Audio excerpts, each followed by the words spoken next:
All right, let's get into it. Today, we are taking a deep dive into the guts of a fictional political thriller called Capital One. I mean, we're going to deconstruct this thing piece by piece.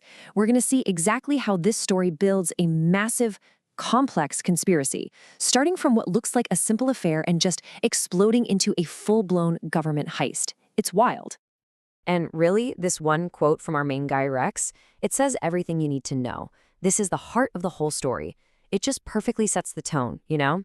A world where sex, corruption, blackmail, and political power aren't just connected. They're the exact same thing.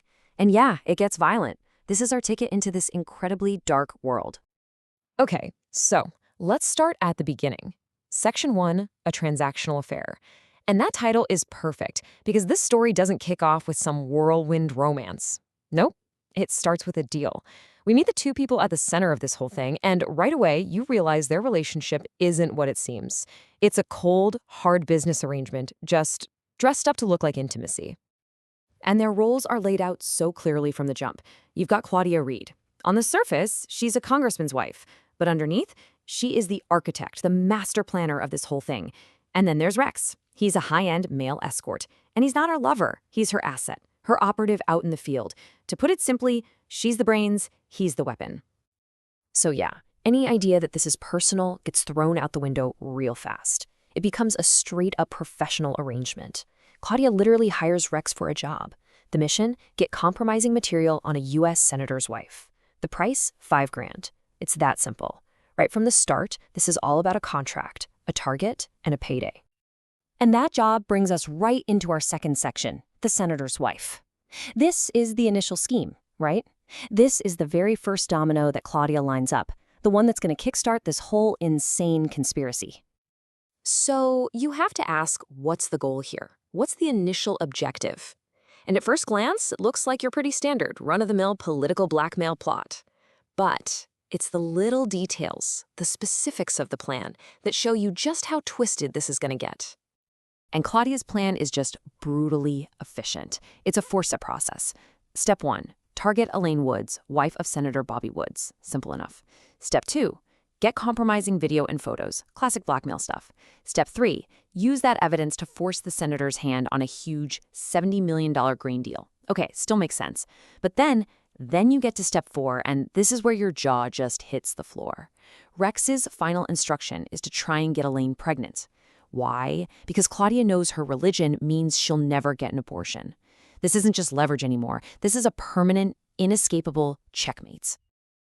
But here's the thing. Just when you think you understand the plan, that this is all about blackmailing one senator, Claudia pulls the rug out from under you. The blackmail? That was just the opening move. This is where the real ambition of the plot comes into view, and it is so much bigger than we thought. This is where the web gets really tangled. It turns out Elaine Woods wasn't just some random senator's wife. Nope. She's the cousin of the Speaker of the House, Jack Morrison. And get this, the Speaker also happens to be a past client of Rex. What are the odds? Suddenly, this little blackmail scheme isn't so little anymore. Claudia now has leverage over a senator, the Speaker of the House, and of course, she's married to a congressman herself. The whole board is in play. And this is the real bombshell, the big reveal. That $70 million vote, it was never the point. It was a complete misdirection.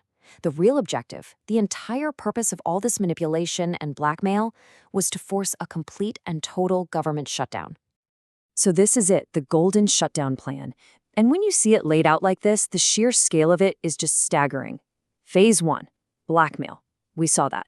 Get the leverage on the senator and the speaker. Phase 2, coercion. Use that leverage to force her own congressman husband to trigger the shutdown. But why? Why do all that? Well, that brings us to Phase 3, the heist. With the government shutdown, national parks are basically empty. No staff, no security. Her team gets easy access. Access to what? That's Phase 4, the payout. They're there to dig up a massive hidden stash of gold and then wash it all clean through crypto. It's not a political move. It's the biggest bank robbery imaginable. Okay, so the plan is out in the open. Now we move into the execution and the absolutely devastating fallout.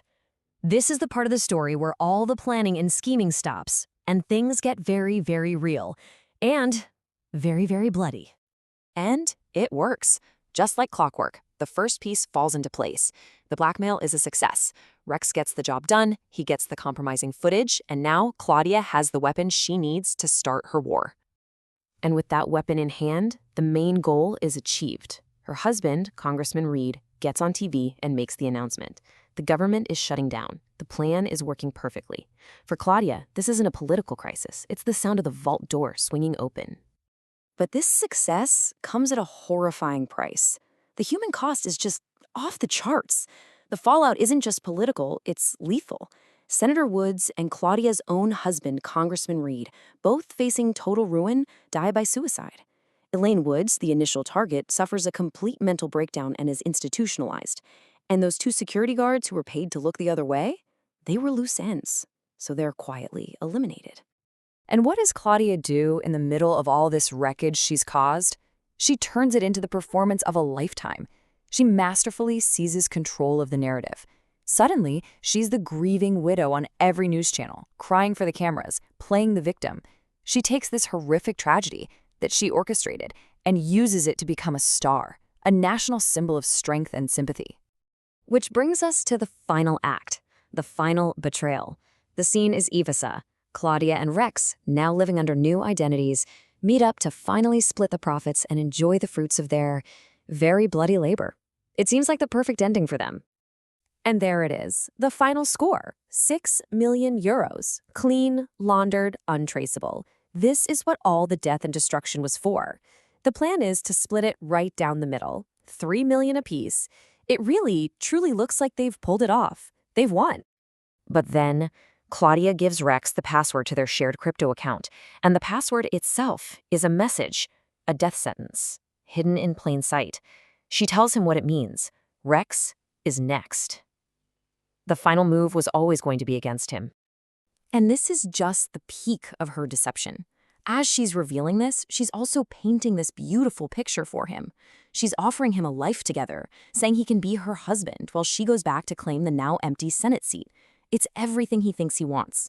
But while she's selling him this dream, she's handing him a glass of fresh orange juice, a glass laced with a fast-acting, lethal poison. So while Rex is literally talking about the future she just promised him, the poison kicks in. He just collapses. He's dead. And the story just ends with 2 simple words. The end. Because for her, it is. The final loose end is gone. She now has the entire 6 million euros for herself, and she's completely free to go back to the States and take that Senate seat, a political phoenix rising from the ashes of everyone she burned.